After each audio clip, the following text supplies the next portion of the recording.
I know the big question is, how did she get out? Okay. How did she get out? Okay. So we pretty much we have a townhouse upstairs and downstairs, bedrooms being upstairs. So for the last hour, my daughter and Destiny were both asleep, and me and my husband were in our room. Their door was closed, our door was closed. My husband had decided to walk to the store. We kept going back and forth, and we decided, he was going to walk to the store. The reason being is our motor had went out in our car and died. So he was walking to the gas station, get us a couple of snacks. We were going to stay up a little while, right? Right. When he walked down, I walked down with him. I locked the door. At that point, their door was still closed, not a peep out of them. They were still asleep to the best of my knowledge. I went back in the room and I decided I keep a coffee pot in my room because I work from home. I decided that I was going to drink some coffee. He was going to bring some creamer back, but I was like, I got some creamer downstairs, a little bit left. So I opened the door to go down and get creamer. When I opened the door, I realized that the door to my daughter's room was also open. She was laying across the bed. And I said, "Oh, you guys have woke up." And I said, "Well, where's the baby?" And she said, "Oh, I just see, set her right there on the steps. She's sitting there playing with her phone." My granddaughter is autistic. She loves that phone. It's like her whole life.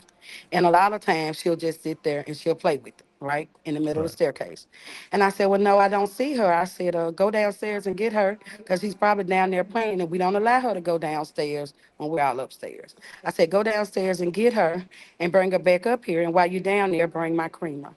She went on down the stairs, got up, she went on down the stairs, and she said, "I don't see her, and the door is open."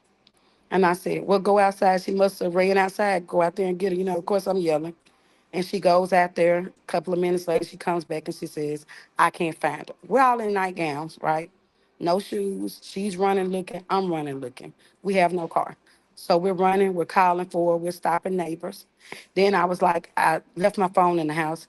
So I run back upstairs. I get my phone. I call the police and tell them what happens. After I called them, I called my sister because she did have a car to come and help us look.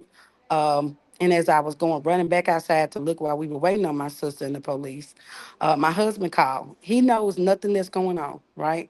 So he calls because he's made it to the gas station. Say, "What snack did you want?" And then I tell him the baby's missing and hang up the phone because I got to keep looking. He, of course, has ran out the store and he's looking, headed back home and looking, right? Right. And he runs into two vehicles that had stopped and he sees our granddaughter laid out on the ground. He was the one who performed CPR. He was the one that was there when the police got there. By the time my sister makes it, again, we're still looking, right? Right. The neighbor comes and said, "Oh, you're still looking for the baby. It was some accident up there. I hope that's not the baby." So we run up there. And when we get there, that's when we find out what happened.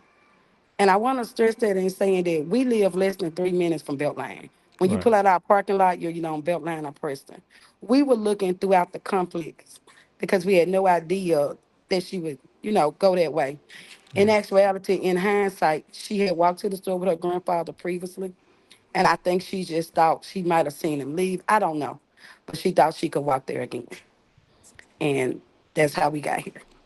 So And I just want to say, I know everybody's saying, how could this happen? How could you let her out of her sight?